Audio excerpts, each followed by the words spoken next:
Hey, welcome to Backyard Smoke. I'm your host, James, and today I'm going to make up one of my favorite steaks on the Weber Kettle.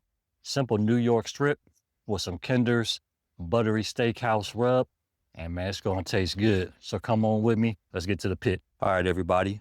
So we got here a couple really nice grass-fed New York strip steaks.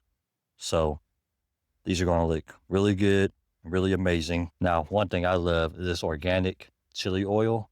It's good stuff. You don't have to use it, but I think it tastes wonderful. Just a little bit on there. So chili olive oil, just rub it on. It's a binder, but it also gives it that spicy flavor if you like. Next thing we're going to do is hit it with this buttery steak sauce from Kinder's. Can't go wrong with this. Look at those beautiful flakes.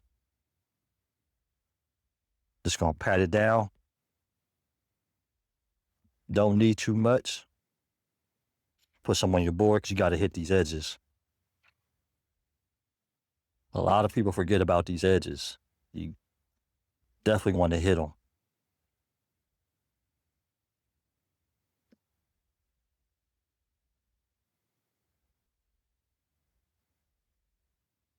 All right. So we're going to let these sit for about 10 minutes while we get our fire started. I'm going to take you to the pit and show you how I set it up.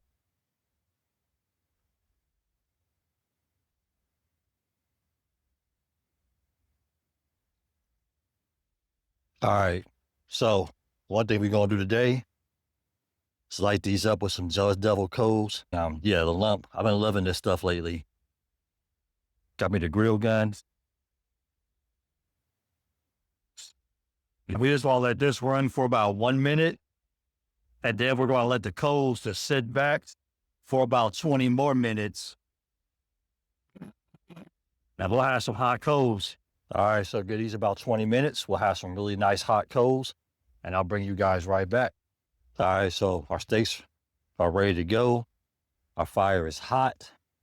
We got some nice embers down there and a nice thin blue smoke, which is what you want. So the way I'm gonna do this is real simple. Just gonna lay them right here. You can hear that sizzle.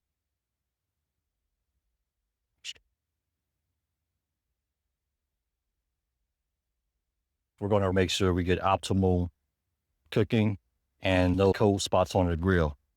I'll start them off vertical, then I'm gonna take them to horizontal when I flip them. So you guys in 2 minutes. All right, so it's been 2 minutes. We're gonna go ahead and rotate these. Take this one, rotate to the top, and this one, rotate right here on the bottom. This way, the part of the grate can get hot again. Let it rest for 2 more minutes. We'll come back and flip them again.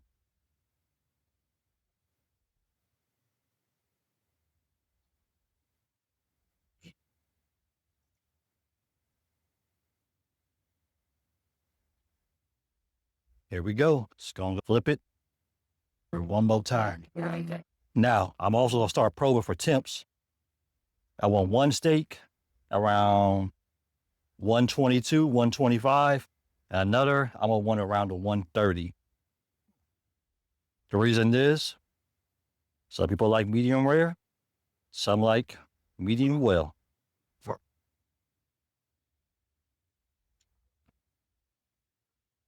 So we're going to continue this process up until they reach the designated temperatures. Once they're done, I'll pull them, rest, and we'll give them a slice. See you guys in a little bit. All right, so once the steaks are done, we're going to let them sit here and rest. We put a little bit of garlic butter on top with a little bit of herbs in it, just to add some more flavor. As you can see, it's already starting to melt on one of them. We'll go ahead and brush that in, and then we'll call it a day, start slicing.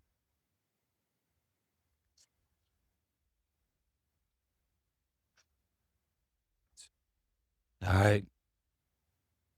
This is nice, it's juicy, got a nice little red in there.